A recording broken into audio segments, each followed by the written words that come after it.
அன்பானவர்களே, கர்த்தருடைய பரிசுத்த நாமத்தில் உங்களை மகிழ்ச்சியோடு வாழ்த்துகிறேன். கர்த்தர் உங்களோடு இருப்பாராக, உங்களை ஆசீர்வதிப்பாராக.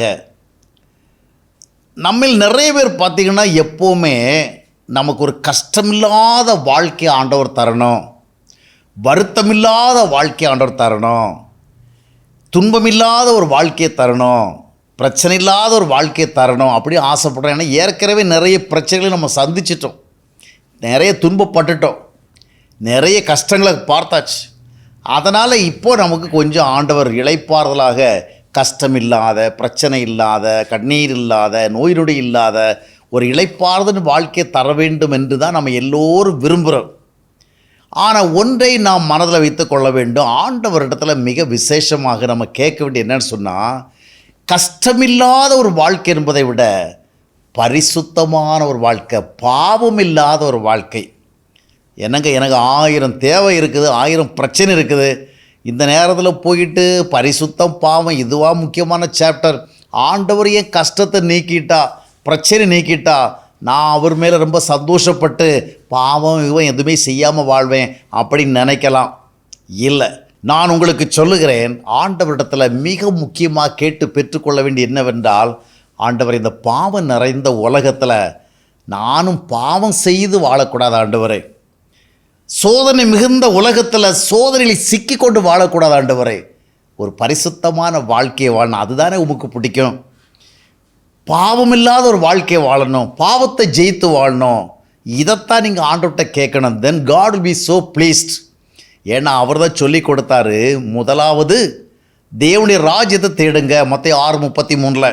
இன்னும் கொலோசியர் நிருபத்தில் போய் பார்த்தீங்கன்னா அங்கே பார்க்கும் பொழுது 1-2 வசனம், பூமிக்குரியவைகளை அல்ல, கீழானவைகளை அல்ல, மேலானவைகளை தேடுங்க. ஆண்டவர் நம்முடைய வாழ்வில் மிக முக்கியமாக என்ன எதிர்பார்க்கிறார் தெரியுமா? நாம் பாவத்திலிருந்து விடுதலையாகி வாழணும், நாம் பரிசுத்தத்தில் இணைந்து வாழணும். ஏன்னா நம்ம அழைப்பு என்ன அழைப்பு தெரியுமா? துன்பம் இல்லாத அழைப்பல்ல, பிரச்சனை இல்லாத அழைப்பல்ல. இந்த உலகத்தில் உங்களுக்கு உபத்திரம் உண்டுன்னு தான் ஆண்டவர் சொன்னார். நம்முடைய அழைப்பு பாவத்தை மேற்கொண்டு வாழ்கிற அழைப்பு. நம்முடைய அழைப்பு பரிசுத்தவான்களுக்குரிய ஒரு அழைப்பு.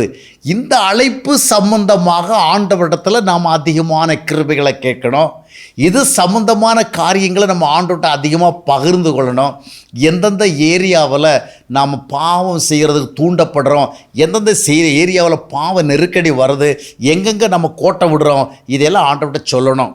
எங்கெங்கே நம்மளால் பரிசுத்தமாக வாழ முடியலை, எங்கெங்கே நம்ம பரிசுத்தத்தில் முழுமையடைய முடியலை, அதெல்லாம் சொல்லணும். இதற்கும் நம்முடைய வாழ்க்கைக்கு என்ன தொடரும் பார்த்திங்கன்னா, நிறைய கஷ்டங்கள் வாழ்க்கையில் வர்றதுக்கு மிக முக்கியமான ஒரு வழி எந்த வழி தெரியுமா? அது பாவம் செய்கிற வழி தான். நம்ம வாழ்க்கையில் பரிசுத்தம் இல்லாமல் இருந்தால், பாவம் இருந்தால், ஏதாவது ஒரு வழியில் கஷ்டம் உள்ளே நுழைஞ்சிடும், ஏதாவது ஒரு வருத்தம் நுழைஞ்சிடும். வாழ்க்கையில் எல்லாமே நல்லா இருக்கும், ஆனால் பாவம் பல விதங்கள் உள்ளே நுழைஞ்சி என்ன பண்ணிடும்னா நம்முடைய சமாதானத்தை கெடுத்துரும், சந்தோஷத்தை கெடுத்துரும். அதனால் பரிசுத்தமான ஒரு வாழ்க்கை இருக்கிற இடத்துல நிறைய கஷ்டங்கள் ஆப்சண்ட் ஆகிடும். ஏன்னா நிறைய கஷ்டங்களுக்கு காரணமே மனிதன் பாவத்திற்கு இசைந்து போவதுதான். பாவம் அவனை மேற்கொள்ளுகிற பொழுது, பாவம் அவனுடைய மேலே இருக்கும் பொழுது ஆண்டோடைய கிரியை அவன் பார்க்க முடியாது, அவனுக்குள்ள ஆண்டவர் சமாதானத்தை கொடுக்க முடியாது, கொடுத்தால் அவனால் அனுபவிக்க முடியாது. ஆண்டவர் தம்முடைய ஐக்கியத்தை கொடுத்தா அந்த ஐக்கியத்தில் அவன் அதை என்ஜாய் பண்ண முடியாது. அதனால் ஆண்டவருடைய சமூகத்தில் பாவத்தை மேற்கொண்டு ஒரு வாழ்கிற வாழ்க்கையும் பரிசுத்தமாக வாழ்கிற வாழ்க்கையை நம்ம கேட்கணும். இன்னைக்கு பரிதாபகரமாக கிறிஸ்தவ மக்கள் பெரும்பாலும் எனக்கு அதைத்தாரும் இதைத்தாரும், ஆஸ்தி அந்தஸ்துகளைத்தாரும், வசதிகளைத்தாரும், சரீர பலத்தை இதையே கேட்டு கேட்டு பெறுகிறதும் இல்லை. ஏன்னா கேட்க வேண்டியதை கேட்டாதாங்க பெற வேண்டியதை பெற முடியும். ஆண்டுடைய பார்வையில் ரொம்ப முக்கியமாக இருக்கிறது பரிசுத்தமான வாழ்க்கை, பாவத்தை மேற்கொண்டு வாழ்கிற வாழ்க்கை. அதை கேளுங்கள், நிச்சயமாக உங்களுக்கு மற்ற நன்மைகள் கூட கொடுக்கப்படும். அதனுடைய விளைவாக பல கஷ்டங்களும் வருத்தங்களும் கூட இதனால் தவிர்க்கப்படும். ஆண்டவர் தாமே ஒரு பரிசுத்தமான வாழ்வின் மூலமாக உங்களுடைய வாழ்விலே ஆசீர்வாதமான சந்தோஷமான சூழலை உருவாக்குவாராக.